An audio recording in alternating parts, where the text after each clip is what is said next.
70 បរិសុទ្ធសមាគមនារីខេត្តព្រះសីហនុចុះសួរសុខទុក្ខនិងផ្ដល់អាហារថ្ងៃត្រង់ដល់កុមារកំព្រានៅសង្កាត់រៀម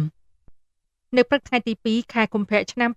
2026 លោកជំទាវ គឹមសុភ័ក្រ ម៉ាងស៊ីណេត ប្រធានកិត្តិយសសមាគមនារីកម្ពុជាដើម្បីសន្តិភាពនិងអភិវឌ្ឍខេត្តព្រះសីហនុរួមជាមួយលោកស្រីម៉ាក់សំណាងអភិបាលរងខេត្តនិងជាប្រធានប្រតិបត្តិសមាគមនារីខេត្តព្រះសីហនុបានដឹកនាំសមាជិកាសមាគមអញ្ជើញចុះសួរសុខទុក្ខនិងសំណេះសំណាលជាមួយលោកស្រីសំខណ្ឌាប្រធានមណ្ឌលកុមារកំព្រាខេត្តព្រះសីហនុម៉ែដោះចំនួន5នាក់ក្នុងនោះមានស្ត្រីចំនួន3នាក់និងកុមារកំព្រាសរុបចំនួន30នាក់នៅមណ្ឌលកុមារកំព្រាខេត្តព្រះសីហនុស្ថិតនៅក្នុងសង្កាត់រៀមក្រុងព្រះសីហនុ